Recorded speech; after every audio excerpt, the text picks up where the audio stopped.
Hello, my friends. I'm Clover, and this is Genuinely Approachable Sudoku, and today we're solving an arrow Sudoku called Paradox of the Arrow by Philip Newman. I found this one to be pretty light and gentle and kind of breezy, so if you've ever felt a little bit intimidated by the mathiness of arrow Sudoku, this is probably a good one for you to pause the video and try on your own. I found that this kind of solved very smoothly and cleanly, so please do check it out yourself, even if you normally are not an arrow Sudoku person. So the rules here, we have standard Sudoku rules, replacing the digits 1 through 9, once each, in each row, each column, and each outline 3x3 region. And then we also have some arrows in the grid. And the rule for arrows says that the digits along the arrow, so for example, like these two digits, have to sum to the value that is in the attached circle. And there is an arrow here that has multiple arrows coming out of one circle. Each of those arrows has to independently sum to the value in the circle. So we're going to start there, actually. There's an 8 on the arrow, so the only digit we can pair with that to make a valid Sudoku digit is 9. So 8 plus 1 is 9, and then we'll get the same thing here, 8 plus 1 is 9.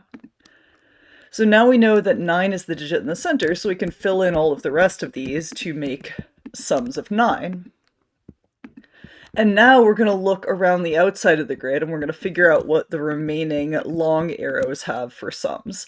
So the only numbers we could sum with 6 to make a valid Sudoku digit would be 1, 2, and 3, but we have already used 1 and 2 here. So that's going to be a 3, which will sum to 9. The only numbers we could sum with 4 that won't be too big would be 1, 2, 3, or 5. We've already used 2 and 3 here, so this is either a 1 or a 5. But if it was a 1, we would have to put a 5 here, which would give us 2 5s in the row. So that's going to be a 5, also summing to 9.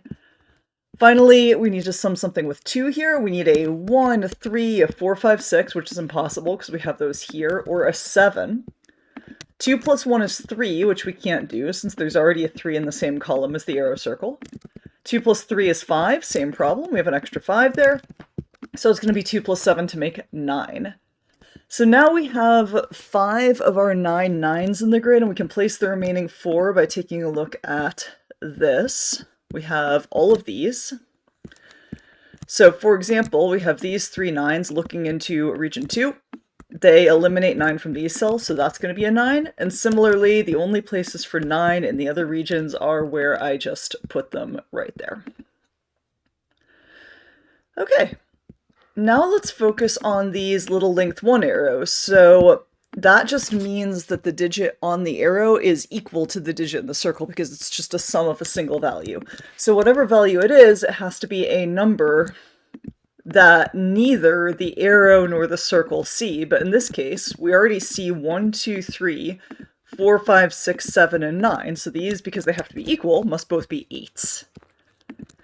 And now if we look here, we already see 2, 3, 4, 5, 8, 9, 6, and 7. So those have to both be 1s. With these, we already see 1, 2, 3, 5, 6, 7, 8, and 9. So those must both be 4s.